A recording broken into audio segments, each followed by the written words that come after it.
রাধে রাধে বন্ধুরা, দেখো কি বানিয়েছি। আর এই দেখো বন্ধুরা, দুপুরবেলায় মানে আজকে ঘুমাইনি। নেটের কাপড়টা অনেক দিন আগে এনে রেখেছিলাম, যে এখানে তো খাটের মতন আমার রয়েছে। তাহলে আমার এই বড় গোপাল, তোমরা জানো আমি বলি যে শোয়াই না, এই যে বড় গোপাল শোয়াই না, এই বড় গোপাল শোয়াই না। তাই ভেবেছিলাম মশারিটা টাঙালে ওরা একটু হাত পা ছড়িয়ে ঘুমাতে পারবে। আর এই যে 3 গোপাল আমার, মানে 2 গোপাল তো বেড়াতে এসছে, এই বড় গোপাল আর এই বড় গোপাল, কিন্তু ওরাও মুজি হয়ে খাটের মধ্যে ঘুমাচ্ছে। তাই জন্য আমি এটা আজকে কিন্তু বানিয়েই ফেললাম। মানে কবে থেকে চেষ্টা করছি বানাবো, সময় আর হচ্ছে না। আসলে এত কাজ থাকে, মানে কি আর বলবো, একদিন জানাবো যে আমি কত কাজ সারাদিনে করি, তোমাদের কাছে জানাবো একদিন। তো যাই হোক,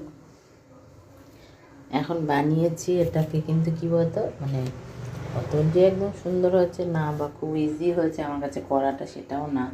কাপড়গুলো তো নেটের, মানে নেটের তো পুরো মশারির মতন বেড়ে বেড়ে যাচ্ছিলো। তবুও যাই হোক বানিয়েছি। এখনও বাকি আছে, এই জায়গাটা একটা লেস লাগাবো, এই জায়গাটায় একটা লেস মতন লাগালে সুন্দর লাগবে। আর 2-1টা চুমকি টুমকি ভাবছি এখানে এখানে লাগিয়ে দেবো।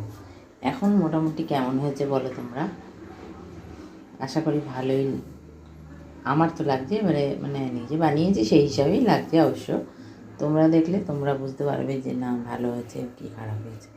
আর মানে আর সুন্দর করে মানে আমি পারলাম না। তার মধ্যে কী বলতো, আমার এই খাটের এখানটায় না এগুলোর মতন রড নেই।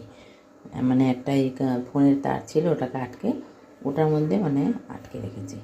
একটা দড়ি ভালো করে টান করে বেঁধে দিতে হবে। কেমন লাগছে বলো?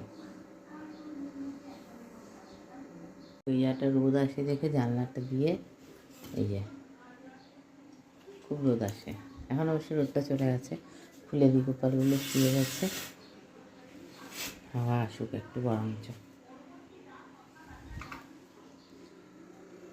ওরা শুয়ে থাক, এখন মশারিটা তুলে দিই। এখন মশা ফশা তো এখন আর নেই, দিনের বেলা তো আর মশা থাকে না। এরকমভাবে তুলবো না, সুন্দর করেই তুলবো, জাস্ট তুললাম। তুললেও আবার একটা জবরজং হয়ে যাবে এই জায়গাটা। দেখা যাক কীভাবে তুলি। আপাতত এরম থাক, বানিয়েছি তো একটু দেখি কেমন লাগছে। তাহলে বন্ধুরা আজকের মতন এখানেই ব্লগটা শেষ করি, আবার আসবো কালকে একটা অন্য ব্লগ নিয়ে। কেমন? রাধে রাধে।